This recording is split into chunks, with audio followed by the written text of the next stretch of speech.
Delhi police ने मुंबई में किया इंटरनेशनल ड्रग्स रैकेट का भंडाफोड़। 4 आरोपियों के साथ समाजवादी पार्टी नेता अबू आजमी का भतीजा भी गिरफ्तार।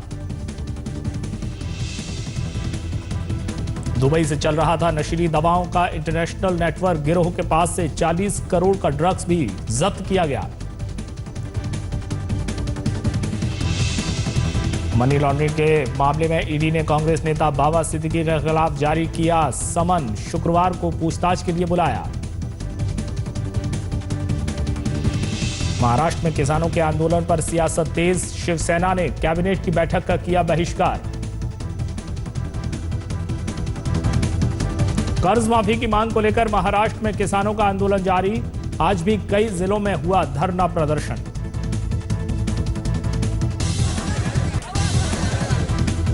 सांगली में किसानों का समर्थन करने वालों पर पुलिस का कहर। बुद्धिजीवियों ने लगाया थाने में पिटाई का आरोप। महाराष्ट्र के चंद्रपुर में भी अपनी मांगों को लेकर सड़क पर उतरे किसान। शहर में बंद रही दुकानें। किसानों के कर्ज माफी को लेकर एनसीपी सुप्रीमो शरद पवार ने पीएम मोदी से की मुलाकात। पूरा कर्ज माफ करने की मांग की। महाराष्ट्र के अकोला में एक किसान ने फांसी लगाकर की खुदकुशी। बैंक से 80,000 का लिया था कर्ज। जेडे मर्डर केस में 9वां गवाह भी पलटा। रिटायर्ड पुलिस अधिकारी ने आरोपियों को पहचानने से किया इनकार। मुंबई में ट्रेन से टकराकर ट्रैक पर गिरी लड़की। सीसीटीवी में कैद हुई घटना। लड़की सुरक्षित।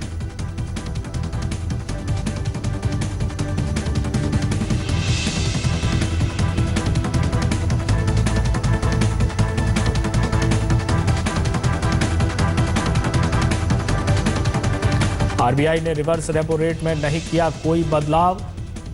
एसएलआर में ½ % की कटौती।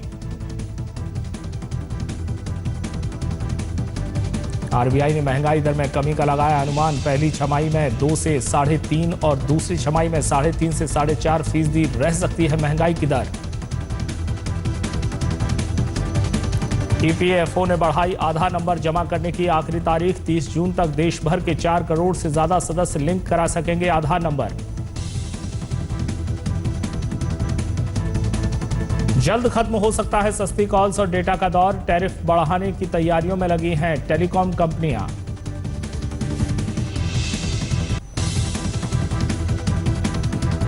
₹45 तौले की बढ़ोतरी के साथ 29,795 रुपए प्रति 10 ग्राम हुआ सोने का भाव।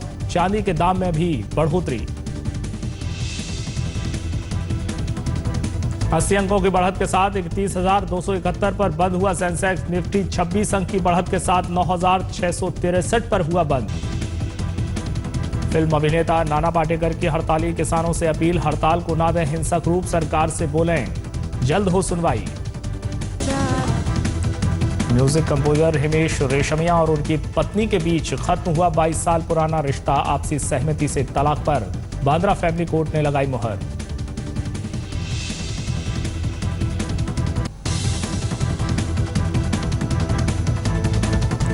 जल्द ही रिलीज होगी नवाजुद्दीन सिद्दीकी की फिल्म बाबू मोशाए बंदूकबाज का टीजर।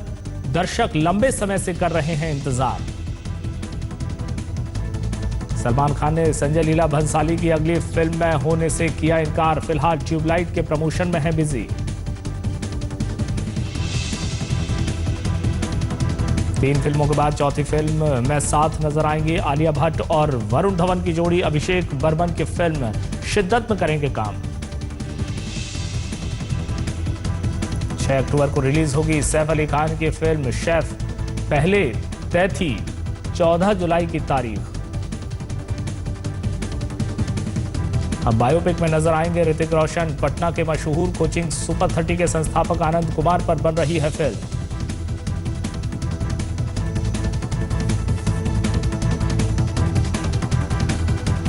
नमस्कार, मुंबई मेट्रो में आपका स्वागत है। मैं हूं आपके साथ कपिल शर्मा। महाराष्ट्र में किसानों की हड़ताल को 7 दिन बीत गए हैं। पूरा विपक्ष और शिवसेना किसानों के साथ खड़े दिखाई दे रहे हैं। शिवसेना ने आज इस मुद्दे पर कैबिनेट मीटिंग का भी बायकॉट किया और सरकार को यह लगता है कि इसमें अब राजनीति हो रही है।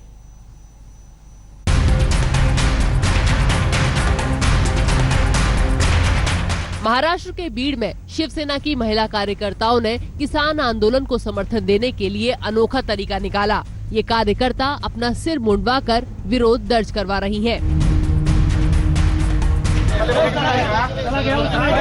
पश्चिमी महाराष्ट्र के सांगली में प्रदर्शनकारी किसानों का साथ देने के लिए आज कुछ डॉक्टर और इंजीनियर्स भी आए।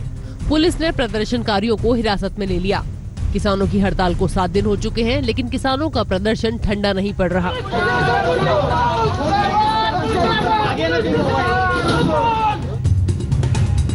फिलहाल मैं खड़ा हूं नासिक के सब्जी मंडी में और यहाँ पे जो है वो किसान बाहर गांव से यानी नासिक के अगल बगल के जितने भी छोटे गांव हैं वहां से किसान यहाँ पे आता है और अपनी सब्जी बेचता है। लेकिन आप देख सकते हैं कि क्या नज़ारा है आज यहाँ पे। नासिक की सब्जी मंडी पिछले 7 दिनों से जो है वो ऐसी ही चल रही है। यहाँ पे कोई भी फिलहाल नहीं है और पूरी तरह से ये सब्जी मंडी जो है वो खाली है। चंद्रपुर में तो कांग्रेस और शिवसेना ने साथ आकर बंद का आह्वान किया, पर हड़ताल के बावजूद अच्छी बात यह है कि मुंबई में फल सब्जियों की सप्लाई पर खास असर नहीं पड़ा है। नवी मुंबई की एपीएमसी मंडी में दाम काफी नीचे आ गए हैं। करीबन आज 600-625 गाड़ी की आवक यहाँ मौजूद है। महाराष्ट्र के किसानों की जो आवक है तो 40-45% महाराष्ट्र से माल है, बाकी सब महाराष्ट्र छोड़ के माल आया है। आवक ज़्यादा आने के कारण बाजार भाव 50 से 60% गिर गई है। इस हड़ताल के बीच भी किसानों का आत्महत्या करना नहीं रुक रहा। अकोला के 45 साल के गणेश कलमबंदे के सिर पर 80,000 रुपए का कर्ज था। वो 1.5 एकड़ जमीन के मालिक भी थे, पर कर्ज न अदा कर पाने की चिंता उन्हें चिता तक ले गई। सोसाइटी का कर्ज लिया, वो उसका ब्याज बढ़ते गए वो उनके विचारों में थे कहाँ से लाए। अब पेरने पानी के दिन आ गए, उसके लिए बीजे कहाँ से लाए। आर्थिक व्यवसाय में थे वो। मेरी पढ़ाई आधे में मेरे को इंजीनियरिंग की पढ़ाई छोड़नी पड़ी, इसलिए वो भी और उनकी चिंता बढ़ गई। महाराष्ट्र में चल रहे किसान आंदोलन ने बुधवार को बड़ा सियासी मोड़ ले लिया। आंदोलन के समर्थन में शिवसेना के सभी मंत्रियों ने साप्ताहिक कैबिनेट बैठक का बहिष्कार किया और साथ ही साथ ये आरोप भी लगा दिया कि मुख्यमंत्री देवेंद्र फडणवीस ने कर्ज माफी की घोषणा करने से पहले शिवसेना को विश्वास में नहीं लिया। आज हमने हमारी भावना व्यक्त कर दी है किसानों के बारे में। जो भावना पक्ष के हम किसानों के साथ है। किसानों के आंदोलन में माननीय उद्धव साहब ने ये ऐलान किया हुआ है, तो हम अपनी भावना हमें माननीय मुख्यमंत्री के साथ व्यक्त करते हुए हम आज बैठक में नहीं गए। शिवसेना की इस प्रतिक्रिया पर बीजेपी ने उसे आईना दिखाने में देर नहीं लगाई। अब बहुत बार ऐसा होता है कि मंत्रिमंडल में हम साथ साथ है कहा जाता है, बाहर जाने के बाद हम आपके हैं कौन जब कहा जाता है तो हमें भी बड़ा आश्चर्य होता है। नाना पाटेकर ने कर्ज में डूबे किसानों की अपनी एनजीओ नाम के जरिए काफी मदद की है। उन्होंने किसानों को उग्र प्रदर्शन से बचने की सलाह दी है और सरकार से किसानों के लिए जल्द राहत मुहैया कराने की अपील की है। हाथ जोड़ के मैं कहता हूँ सरकार को भी और किसानों को, कहीं जाके एक बात पे सहमत हो जाए। किसानों के संगठन एक इधर, उसके बजाय सभी एक हो जाए। एक बार वो संगठित हो जाएंगे ना, ये नौबत नहीं। लेकिन आपको लगता है सरकार सभी किसानों की मांगे पूरी करेगी? सभी की मालूम नहीं मुझे, कर पाएंगी नहीं कर पाएगी। नाम के माध्यम से हम जितना कर पाएंगे उतना हम करते रहेंगे बेटे। राज्य सरकार 31 अक्टूबर के बाद छोटे किसानों के लिए कर्ज माफी का ऐलान करने के लिए कह चुकी है, पर किसान इस आश्वासन से संतुष्ट नहीं है। वो छोटे और बड़े सभी किसानों के लिए कर्ज माफी की मांग कर रहे हैं। चूँकि अब इस मुद्दे पर खुलकर राजनीतिक अखाड़ेबाजी हो रही है, इसलिए कईयों को लगता है कि मसला जल्द सुलझने वाला नहीं है। नासिक से मयूरेश गणपते, अकोला से धनंजय सांबले, सांगली से स्वाति चिखलीकर और मुंबई से कमलेश सुतार के साथ शिवांगी ठाकुर, आज तक। दिल्ली पुलिस ने मुंबई में एक इंटरनेशनल ड्रग्स रैकेट का भंडाफोड़ किया है। खास बात यह है कि रैकेट में शामिल होने के आरोप में जिन 4 आरोपियों को पकड़ा गया है, उनमें से एक समाजवादी पार्टी नेता अबू आजमी का भतीजा भी है। अबू आजमी का भतीजा निकला इंटरनेशनल ड्रग रैकेट का खिलाड़ी। मुंबई के होटल से दिल्ली पुलिस ने किया गिरफ्तार। 40 करोड़ की ड्रग बरामद।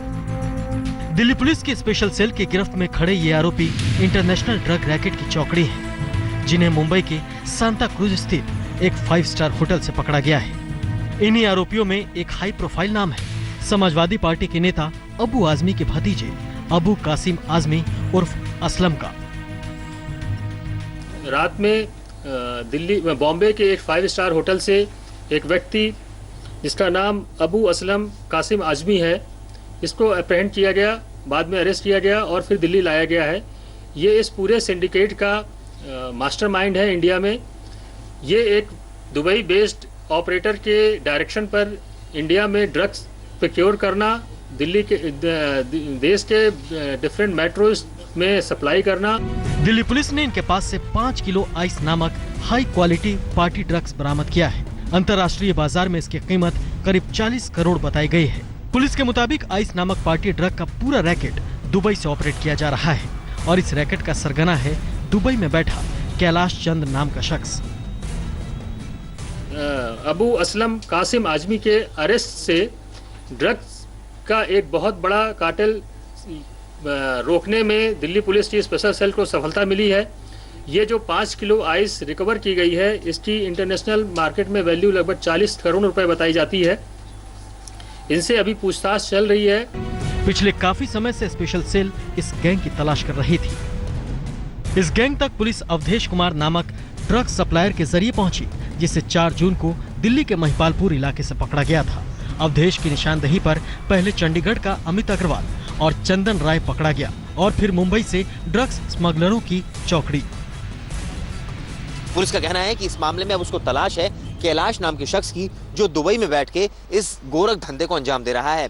फिलहाल तो पुलिस ने इस सिलसिले में 40 करोड़ की ये आइस ड्रग्स बरामद की है, लेकिन पुलिस का कहना है कि इस मामले में आने वाले समय में कुछ और गिरफ्तारियां भी संभव है। कैमरन वाहिद बेग के साथ चिराग गोठी, दिल्ली, आज तक। महाराष्ट्र के बुल्ढाना में दबंगों के अत्याचार का एक सनसनीखेज मामला सामने आया है। आरोप है कि 30-40 दबंगों ने बैल चोरी का आरोप लगाकर एक महिला को निर्वस्त्र कर 2 घंटे तक गांव में घुमाया।